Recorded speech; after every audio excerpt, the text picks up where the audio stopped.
same system. Chabangu's actions show us that they are not even here to resist, they are here to be co-opted. So we have to keep fighting. Some of the things that we need to remind each other, and the dominant narrative we need to remind each other, is CAB 3 is illegal because Cabinet has no right to create a bill or to initiate a bill to change the Constitution. Why? Because Cabinet's obligation is to uphold the Constitution. You can't uphold the Constitution if you can change it whenever you feel like it, because you would simply change it when you are supposed to uphold rules that you don't like. We need to keep singing that song over and over and over again. Even though this thing is already dead, like I'm saying, we must continue the fight until we are sure that it's buried. CAB 3 is illegal. This is something that I have been coached on by someone who was part and parcel of the technical legal team that wrote our Constitution. He will tell you each and every loophole. And he says, do not try to contest it in any other respect, but to say that it is illegal from inception because it was created illegally by Cabinet. Cabinet is like the managers of a company. They cannot change the articles of association of a company or the constitution of a company. Only the owners and shareholders can do that through a general meeting, an annual general meeting that creates resolutions. You, Zimbabweans, say you're educated, but you allowed a cabinet, the managers of your company called Zimbabwe, to start changing the articles of association and the constitution of your company, and you kept quiet. It can't be that managers can write and take the duties of shareholders. We are the shareholders. Those are the arguments that we should be promoting. The same way when Jonathan Moyo was promoting CAB 3, every Murakashi shared and reshared, retweeted his nonsense. Now we are coming and challenging every point he made, and we're proving it wrong. But we're not united in making sure that our narrative becomes the dominant narrative.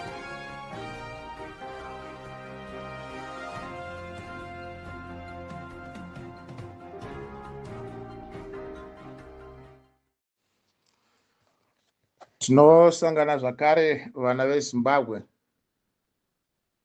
muzuva ranhasi tichizivisana nyaya dzezvematongerwo enyika munyika yedu yeZimbabwe. Sesikangane vakiti sikhulume phezulu kwezinto zepolitics zendawo lethu, zelizwe lethu leZimbabwe, ukuthi kathesi zimele njani. Vazhinji venyu muri kunditumira mameseji akawanda zvikuru kwazvo muchiti ko nhaye vasikala, nyaya yezvigananda yokuda kuti nyaya ye2030 ipasiswe, toita sei sezvo makaona kuti kwese kwatanga tichizama kuti tipe maviews edu kuti chinhu ichi hatichidi vakatirambidza.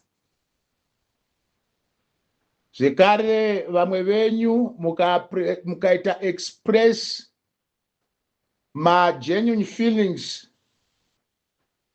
okuti hachi incwadi lezi thina sibhale sihambe eparlamentini vazazithatha yini oro nxa siqedi isikhathi sethu vele sibhale izinto lezi. Tsamba dzatiri kunyora kuparlamente tichiramba nyaya yekuti CAB 3 hatisi kuida. Vazhinji venyu muri kubvunza kuti dziri kubatsira chinhu here kana kuti kwete. Zvekare muri kubvunza kuti saka todini, nokuti hatingangorambi tichingotaura sokuadhiresa kwamunogara muchitita mazuva ose. Hongu ndinotenderana nemi. Chokutanga ndechokuti zvirokwazvo hakuna chinhu chokuti nyangwe tikanyora matsamba nyangwe akasvika 20 million akaenda kuparliament, vana Jacob Mudenda vangazoaccepta kuti the masses of our people have rejected this nonsense of 2030.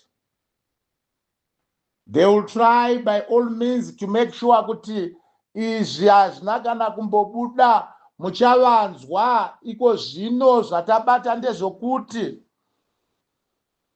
Jacob Mudenda navamwe vake kuparamendi uko, vana Dr. Chokuda vari kunzi vari kuita manipulate all the letters net the data that has been sent by the overwhelming majority of our people vachita reject constitutional amendment bill number 3. Vachabudisa maresults okuti 98% yavanhu vakawisa matsamba vakanyora kuisa kuparamendi vari kubvumirana nenyaya yeKEBI 3. Vari kuvhura paramendi muna Mei muno. Zvinonzi havasi kuda kuti vatambise nguva bodo. Vanoda kuita inonzi fast track yokuti vanoda kupasisa maamendments aya within the shortest period of time isingadariki mavhiki maviri. Vadaro izvozvo vabika mabiko okuti aiwa mutemo wenyika tachinja, saka vana veZimbabwe tese takutevedzera zvatendwa zvabuda kubva kuparamendi yeZimbabwe. Chiripo ndechokuti ngatitaurirane chokwadi pachena. 98% yavachada kubudisa vachiti ndiyo yakabvumirana kuti nyaya yebumbiro iri ripasiswe muparamendi ndiyo chaiyo population yavanhu vomuZimbabwe vanoramba nonsense dzese dzavari kuda kuita idzi. Avantu vayafiki 98% havafuni i-constitution amendment bill number 3. Asi ivo ndo vada kuti vanhu vakanyorera magwaro kuparamende ndo zviripo. Saka mumwe mubvunzo wamabvunzo wakakoshesesa watoda kuti tijekeserane nhasi ndo amati. Haiwa tanzwa makarara, mataura mapopota zvikuru kwazvo kuti chinhu chatitenderani nazvo. Toita sei sevana veZimbabwe kuti to stop this nonsense?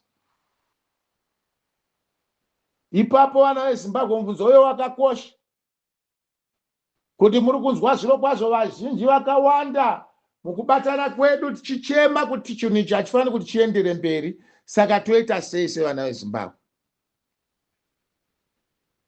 Nyaya iri mumaoko medu tese. Musagunun'una zvenyu, musawara kana kuti kudini. Isi chotofanira kuti tiite iko zvino is to galvanize and start mobilizing ourselves in our own communities to make sure that we are going to make a national statement. We are going to engage in lawful engagements of resisting this nonsense in a manner that this regime will not be able to see. Saka chandiri kukuudzai izvozvi kubva nhasi. Tangai kutaurirana, kungava kumabhawa, kungava kumatownship, kungava kuzvigayo, kumadhibha, mumavhireji medu nepese pese patiri, kuti yasvika nguva yekuti simba romwana weZimbabwe richionekwa zvino. Start mobilizing yourselves, the masses of our people. Start mobilizing yourselves to make sure that patichauya tichidanidzira kuti aiwa zvamakataura zviya takazvinzwa, takuda kuti tange kuti tadze vanhu ava kuti nyangwe this thing cannot continue. Yakwana. Nguva yacho iri kukwana mumazuva mashomanana ari kutevera. Haisi nguva yakareba bodo. Make sure kuti nyaya iyi yatarwa pese pese kuti vana veZimbabwe taramba kuti nyaya iyi tichiramba tichimbunyikidzwa, timanikidzwe and be forced for us to accept kuti hurumende yechigananda naEmmerson Mnangagwa ikontinue up to 2030. Yemi muri muchibhakira Murukurambirana nenyaya iyi. We are also asking you to be genuine and stand out navana veZimbabwe to resist this nonsense. Nyaya yenyu yokutifonera muchitaura imimi kuti haiwa, we are opposed to that. Imimi zivai kuti hatisi teshe tiri muZANU-PF tinosapota chinhu ichi. But it must be shown through your actions. You must now come out. The time for us to just talk sweet words to each other is over. It's now the time for us to come out openly and show by our own deeds. Could we want to stop ourselves being enslaved up to 2030? Like what I previously warned you. If we are going to accept this thing up to 2030, Zimbabwe is going to be a country where everybody are going to be slaves. Not so many people are going to benefit out of this project. Vanorya nokuguta nokuzvimbirwa. Vanomanya neagenda iya 2030 vadariki 200 out of 20 million Zimbabweans. Vazhinji vanochaura nenhamo.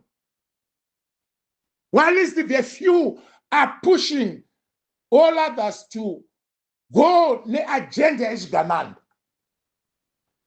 So for how long will you only be able to speak to us, criticizing the process that is currently happening in our country, while you are not coming out open?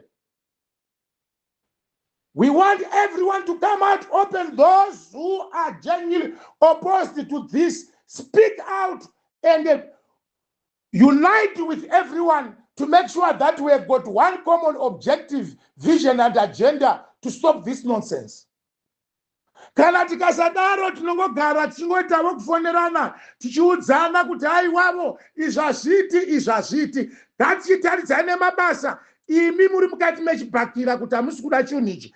Come out open like what we are all doing as well to make sure that our voices are amplified and the people of Zimbabwe know the truth and the direction of where we want to take senyika. Hatingatendi kuti chinhu ichi chipasi ichi. Chinhu chikapasa ichi muna mai muno mutakuwara vakomana. Tichachema misodzi yeropa.